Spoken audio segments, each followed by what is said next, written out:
C'est un peu difficile pour les gamins. Mais bon, après, il y en a qui viennent. Des fois, tu vas voir des... Attention, vous avez regardé les 20 minutes pour voir haricot. Par contre, l'haricot, ça va ça.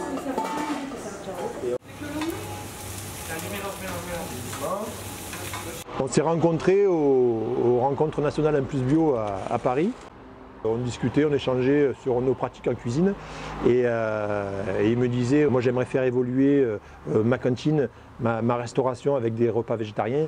Donc il me dit, je sais que tu en avances là-dessus, j'aimerais que tu viennes expliquer un peu à mes équipes de cuisine ton expérience, voir si c'est possible de le réaliser sur place et voir un peu comment on peut mettre en place tout ça. Bon, après, j'adore les épices, j'adore les herbes aromatiques, donc j'aime quand ça a du goût. Oui. Déjà avec Lionel, on a un lien de proximité évident. Le club des territoires, c'est un club quand même où on se voit régulièrement, on se côtoie régulièrement, on se voit à Paris, on s'envoie des mails, on est au téléphone. Pouvoir le faire venir à Saint-Rémy-de-Provence, pour nous, c'est une chance inouïe et ça va nous permettre, comme je disais, de passer un palier supplémentaire.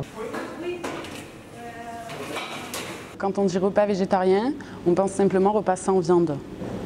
Alors qu'en fait c'est beaucoup plus que ça. J'ai appris qu'il fallait équilibrer le tout, associer la céréale à la légumineuse pour que ce soit réellement équilibré et obtenir les 8 acides aminés.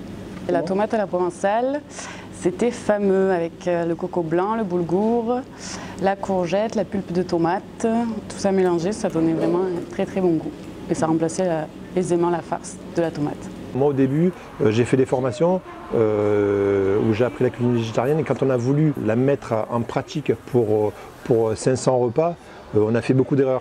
Si j'avais été conseillé comme j'ai l'opportunité de le faire maintenant, j'aurais gagné du temps. Les plus gros, comme moi je l'ai fait, je les aurais mis avec des patates douces. Voilà, ouais. C'est toujours enrichissant de refaire des nouvelles rencontres et puis d'apprendre des nouvelles recettes.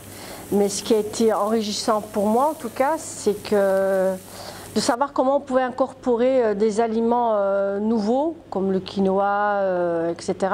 C'est des expériences et c'est bénéfique, ça donne des idées pour plein d'autres choses. Il faut évoluer et puis oui, je pense que de nos jours, tout ce qui est bio est très important, que ce soit pour les parents, pour les élèves, des nouvelles découvertes.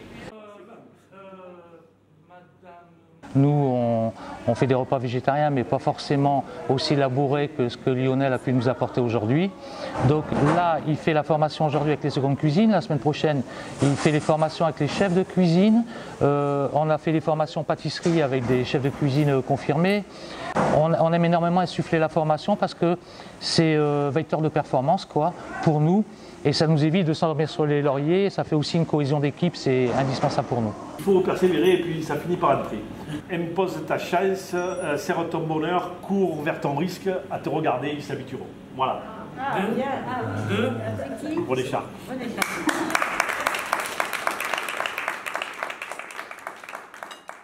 On va mettre des herbes de Provence. Voilà. Donc tu fais sauce tomate avec des herbes de Provence. Sauce tomate normale. Et après, dans une sauce tomate, moi je fais une sauce tomate. La sauce tomate, je peux arriver avec les lentilles ou pas Corinne, la sauce tomate, on n'a pas travaillé, c'est fait là. Ouais, tu peux arriver avec les lentilles.